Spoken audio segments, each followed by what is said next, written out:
Hello everyone, in this video I'm going to review part 3 of the oral history project. So I'm going to scroll down past parts 1 and 2 of the project and scroll down past the criteria for success for parts 102. And at the bottom of the list we can find part 3, which is called the investigation essay. Part 3, the final draft, is due on May 10th. The length is 1,000 words. It will be in the MLA style, which includes Times New Roman font, 12-point font, double-spaced, and it's worth 100 points of your overall grade for the course. For this part of the project, you'll investigate a specific area related to your interviewee's experience of the pandemic that you are interested in learning more about. Then you'll develop a research question and write about your findings in what I'm calling an investigation essay. To complete part 3 of the project, you'll work in steps for weeks 11 to 15. For step 1 of this part of the project, you'll watch Professor Nero Mohes's video, which is 35 minutes and 22 seconds long to get started. Her video covers developing research questions, how you can find credible sources for the project, including the QCC Library's databases. Step 2, you'll complete Journal Entry 9 by the end of the day on April 12th. Step 3, you'll complete Journal Entry 10 by the end of the day on April 17th. Step 4, you'll participate in discussion forum number 9. Your main post is due by the end of the day on April 18th, and your reply is due by the end of the day on April 19th. Step 5, you'll complete Journal Entry number 11 by the end of the day on May 1st. Step 6, you'll attend the virtual CTAS class visit on May 1st from 1 to 2 p.m. Step 7, you'll participate in discussion forum 10. Your main post is due by the end of the day on May 2nd, and your reply is due by the end of the day on May 3rd. And step 8, you'll submit the final draft of part 3 to the Turnitin link by the end of the day on May 10th. Again, the expectations for part 3 of the project, MLA style, approximately 1,000 words, not including the works cited page, an original title, and a works cited page listing all 3 sources. Primary source, that's the interview, and also your secondary sources from the QCC database, and a credible online source. Helpful tips. What is a research question? When researching your topic, you'll develop a research question. Professor Mohes's video outlines how you can do this. Typically, a research question asks a specific question that is neither a yes or no question or a closed-ended question, nor a fact-based question such as what are the mental health effects that video games have on young children. That is, the research question can generate various perspectives and answers. Please keep in mind that your research question should emerge from your interviewee's particular experience of the pandemic. For instance, if your interviewee's work experience was most affected by the pandemic, prompting a detailed discussion during the interview, you might consider researching the impact of remote work on employees and employers. Your investigation essay will explore your research question and address the research you conducted and any discoveries you have made from your reading and sense-making of your found sources. What will the investigation essay include? Your investigation essay should include the following things.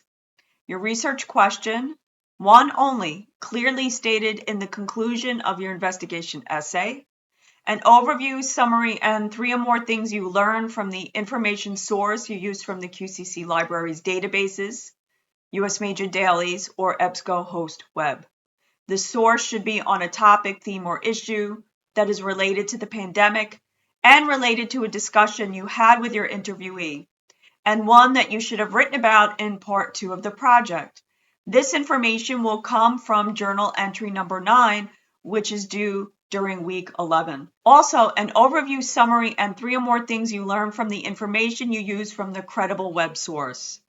This information should be on a topic, theme, or issue that is related to the pandemic and a social or cultural aspect that was mentioned, gleaned on, or related to a discussion you had with your interviewee, and one that you should have written about in part 2 of the project.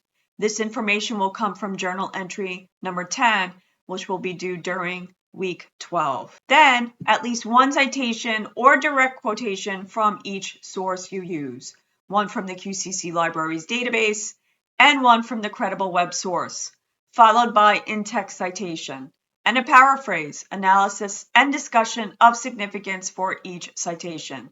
This information will also come from journal entries 9 and 10, as well as discussion forum number 9. So your journal entries 9 and 10 and discussion forum number 9 will help you to begin writing the investigation essay. Here we have a suggested outline for the investigation essay. So the essay will look something like this. So first paragraph would be an introduction of the research topic in question. You could give a brief introduction of the topic you selected and any reasons and or motivations for choosing this specific topic. Your research question clearly stated. Second paragraph can provide an introduction of each secondary information source from journal entries 9 and 10. Summary of one source. Don't forget to state the author's name and title of the source as you introduce it. Summary of second source. Don't forget to state author's name and title of source as you introduce it. And a discussion of how both sources compare, support, or relate to each other. Third paragraph, discussion of findings, answers, and or solutions from discussion forum number 9. Address how this first information source answers and or addresses your research question. At least one specific quote or paraphrase from the source, including in-text citation. Address how the second information source answers and or addresses your research question. At least one specific quote or paraphrase from the source, including in-text citation. And then address and discuss an area of the topic you learned about through sharing these two information sources. Fourth paragraph, overall learning experience and reflection, and this will come most likely from journal entry number 11. The major takeaways from conducting research, including your work on parts 1 and 2 of the project from start to finish. Highlight anything you learned in this entire process from parts 1, 2, and 3. Any meta-commentary is welcome, such as I felt nervous going into my interview. Also discuss any connections you found between parts 1 and 2 and the research you conducted for part 3. To what extent does the research give you more information or awareness about an area in parts 1 and 2 of the project? Establish a clear thesis statement on the topic you researched based on your research question and what you learned. And lastly, your works cited page. Criteria for success. So I include a rubric that will help you to look at the ways in which I will grade the investigation essay.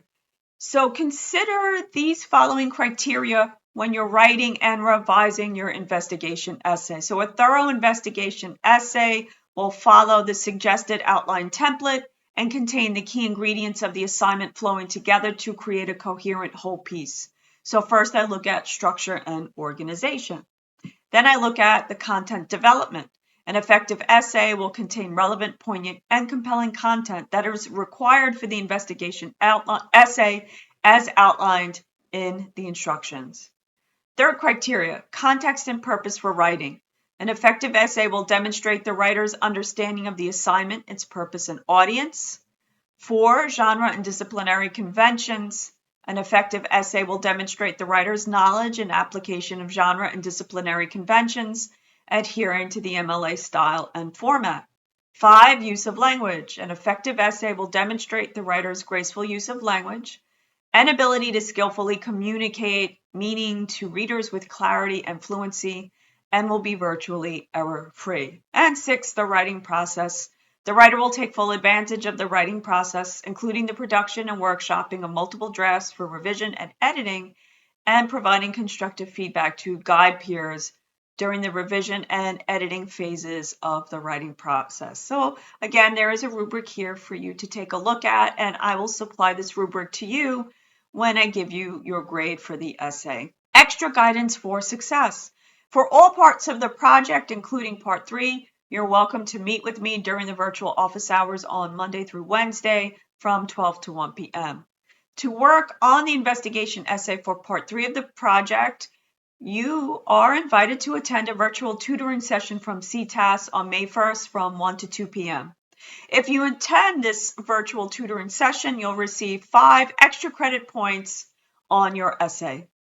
For all parts of the project, you may schedule to meet with a writing tutor on your own time. So if you can't make it to that virtual tutoring session from CTAS on May 1st, you can schedule a visit with a tutor on your own time and still receive the 5 extra credit points for your essay.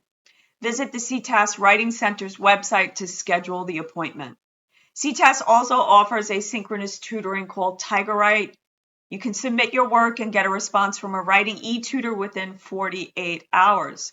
To use TigerWrite, visit this website. Late submissions and revisions. Because all parts of the project build and depend on each other, no late submissions will be accepted for any reason.